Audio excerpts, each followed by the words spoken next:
Late in the Day by Tessa Hadley. Read by Abigail Thaw. 1. They were listening to music when the telephone rang. It was a summer's evening, 9 o'clock. They'd finished supper and Christine was listening with intensity, sitting with her feet tucked under her in the armchair. She recognized the music, although she didn't know what it was. Alex had chosen it. He hadn't consulted her, and now she stubbornly wouldn't ask. He took too much pleasure in knowing what she didn't know. He lay on the sofa in the bay window with a book open in his hand, not reading it. The book dropped across his chest. He was watching the sky outside. Their flat was on the first floor, and the sitting-room window looked out over a wide street lined with plane trees. A gang of parakeets zipped across from the park, and the purple-brown darkness of the copper beach next door fumed against the turquoise sky, swallowing the last light. A blackbird silhouetted with open beak on a branch must be singing, but the recorded music overrode it. It was the landline ringing. Christine was dragged away from the music. She stood up and looked around her to see where they'd put the handset down when they'd last finished with it. Probably somewhere here, among the piles of books and papers, or in the kitchen with the washing up. Alex ignored the ringing, or only showed he was aware of it by a little irritable tension in his face, always liquidly expressive, foreign, because the eyes were so dark, outlined as if they were painted. This effect was more striking as he was growing older, and brightness was leaching out of his hair, which used to be the colour of tarnished dark gold.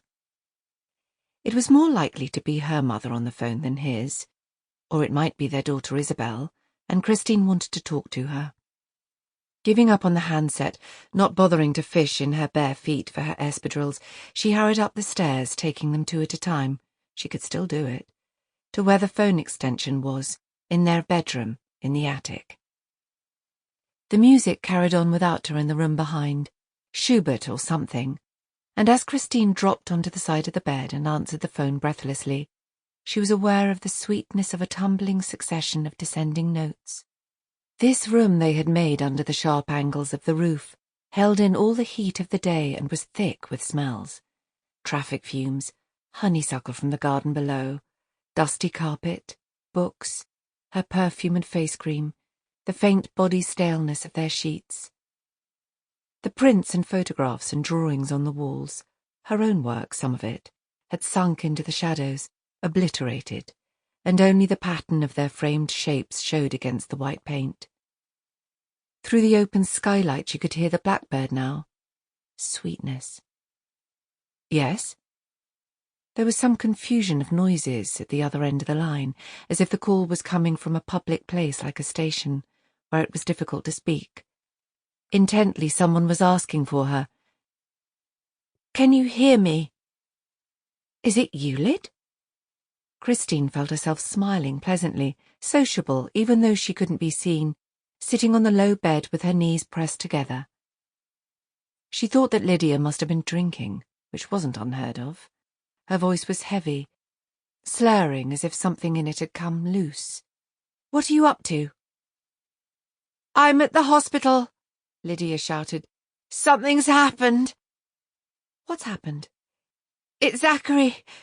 He was taken ill at work." The room quaked, and its stillness adjusted. A few dust motes came spiralling down from the ceiling. Unheard of for anything to harm Zachary. He was a rock. He was never ill. No, nothing so numb as a rock, a striding, cheerful giant with torrents of energy. Christine said she would call a cab at once, be with Lydia in half an hour at the most. "Which hospital? Which ward should I come to? What's the matter with him?" "It's his heart." "He's had a heart attack?" "They don't know really," Lydia said, "but they think it's his heart. One minute apparently he was in the office at the gallery perfectly fine talking to Jane Ogden about a new show. The next minute he keeled over, hit the desk, everything went flying, maybe he hit his head when he hit the desk." And what? Sample complete. Ready to continue?